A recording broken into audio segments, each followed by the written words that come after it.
kulan wanaagsan saaxiibayaal waxaad kusoo dhawaataan wararka ugu waaweyn qodobada caawa aan idinkugu heyna waxaa ka mid noqonaya waa sidee caawa xaalada degmada Baareer ee gobolka Gedo halka ay ku dagaalameen ciidamada dowladda iyo sidoo kale kuwa Jubbaland wararkii ugu dambeeyay ayaan idinkaga heynaa maamulka Jubbaland oo war ka soo saaray dagaalkii halkaasi ka dhacay iyana qayb ay ka noqon doontaa madaxweynaha dalka Turkiga Rajab Tayyip Erdogan oo diidmo xoogan ka keenay in Gaza laga raro reer Falastiin madaxweynaha Mareykanka isna wali waxa uu taagan yahay in Gaza iyagu ay la wareegayaan Ilhaan Cumar oo qaaday tallaabo ay ku farxeen Soomaalida sharci la'aanta ku nool dalka Mareykanka qodobada ay wixii ku soo kordha ayaad saaxiibayaal ku daawan doontaan marka hore saaxiibayaal inta faahfaahinta aan u gudagelin waxaan ku codsanaynaa inaad subscribe inoo saartaan si halkan saaxiibo aan ugu noqono haddii aanu ku bilowno degmada Baareer ee gobolka Gedo waxaa ka dhacay dagaal aad u xoogan oo saacado qaatay kaas oo u dhaxeeyay ciidamada dowladda iyo sidoo kale maamulka Jubbaland dagaalka ayaa la soo warinayaa in guud ahaanba xaafadaha magaalada uu ka dhacay iyadoo ugu dambeyn ciidamada dowladda federaalka Soomaaliya si buuxda ay ula wareegeen xarunta maamulka degmada saldhigga iyo sidoo kale qaybo kale oo magaalada kamid ah halkaas oo markii hore ay ku sugnaayeen ciidamada maamulka Jubbaland wararka laga helayo magaaladaasi ayaa sheegaya in dagaalka uu dhaliyay khasaare kala duwan inkastoo ilaa hadda tirada rasmiga ah dhimashada iyo sidoo kale dhaawac aan la xaqiijin inkastoo gudoomiyihii degmadaasi la xaqiijiyay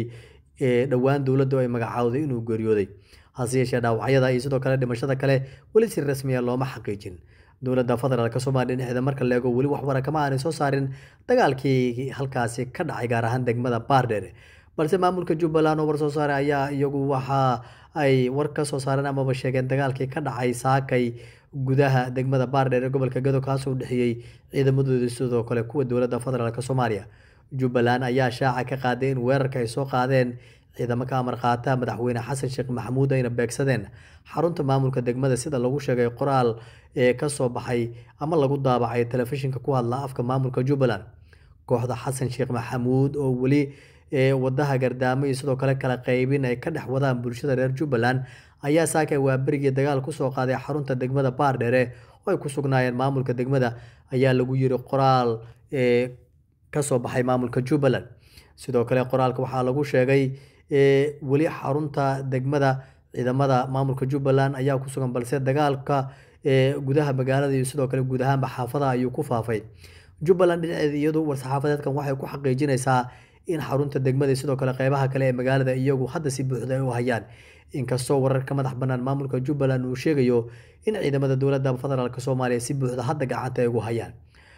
xarunta degmada iyo guud ahaan Baareer shalay ciidamada maamulka Jubbaland ayaa la wareegay kadib markii ciidamada dowladda halka isaga baxeen balse weerar la sheegay inay qaadeen ciidamada dowladda ayaa suurageliyay in guud ahaan magaalada la qabto iyadoo ciidamadii ka tirsanaa kuwa maamulka Jubbaland banaanka magaalada ay ku sugan yihiin labada dhinac marka la eego waxay kala sheeganayaan guulo dowladda federaalka Soomaaliya dhinaceeda waxay xaqiijinaysaa in gudaha magaalada iyo guud ahaanba iyagu si buuxda hadda ay u hayaan halka Jubbaland warka laga soo saaray iyaduna ay ku sheegayso in dhinaceeda si buuxda gacanta ay ugu hayso